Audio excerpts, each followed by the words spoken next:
If there was a button I could press to stop all hydrocarbon usage today, I would not press it. You would not press it? Of course not. Okay. Did you expect him to say that? To the oil and gas industry. Well, I don't think we're much of a threat. I mean, yet. Yet. I mean, the more obvious threat is that we're going to run out of hydrocarbons to mine and burn. That's rather obvious. I mean, it's not. It's no time soon, judging from the comments we've had this morning. So it's getting harder and harder to find hydrocarbons, and it's getting much more expensive to extract them.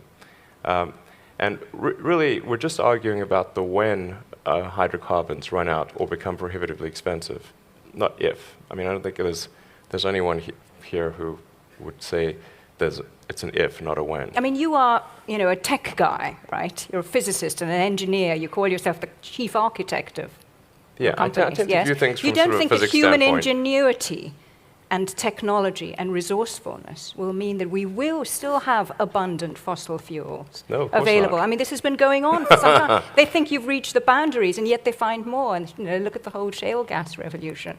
There are time extensions on the game, but the game is going to come to an end.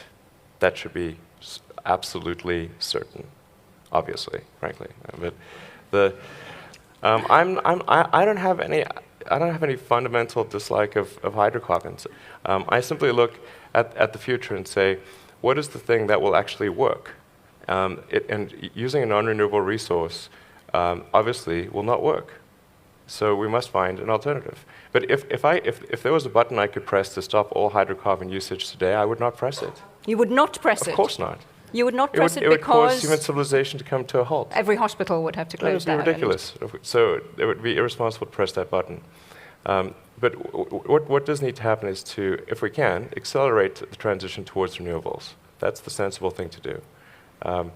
If you take, I'm going to use maybe two examples. Saudi Arabia, since the Saudi Aramco president spoke here. Saudi Arabia has an enormous amount of sunlight, and that will be there for billions of years, or at least 1 billion years until the sun eventually engulfs us, but 1 billion years, solid.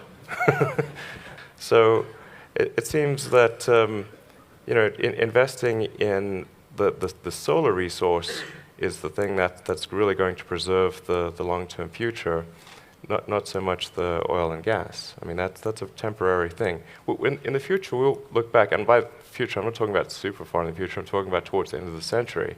We will look back on gasoline-powered cars the same way we look back on coal, as sort of a quaint anachronism that's in a museum.